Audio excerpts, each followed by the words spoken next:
Hi guys, hello and welcome to another Visual C# tutorial. In this tutorial, we will learn about the OR operator in C# programming. So the example that I'm solving with you guys over here today is about entering your class grade and see the name of your lunch teacher. So in this example, I will be accepting an input from user, which will be an integer, and the criteria will be that for grades 1 and 3, they have the same lunchroom teacher. Grades 2, 4, and 5, they have the same lunchroom teacher. And for all of the grades, they have the same lunchroom teacher. So this is how we will write it. If grade equals 2,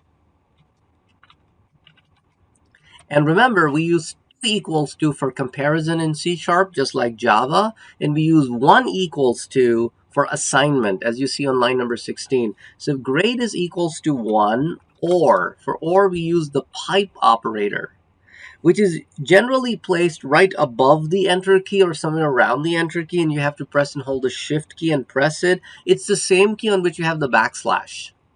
So if grade is equal to 1 or grade is equals to 3, then they have the same lunchroom teacher. And it's the same stuff that we have learned before, that all the ifs and else ifs are connected with else if. That means if the first if condition fails, only then we will have the second condition checked. So if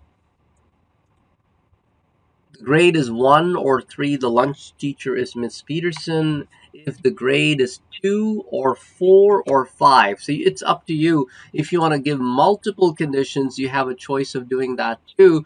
Then they will have a different lunchroom teacher, that will be Miss Johnson. And for all other students, that means probably for preschool and kindergarten and all the other, those are the other two grades, probably maybe in the same school. The lunchroom teacher is Miss Carlos. Okay, let's run this real quick.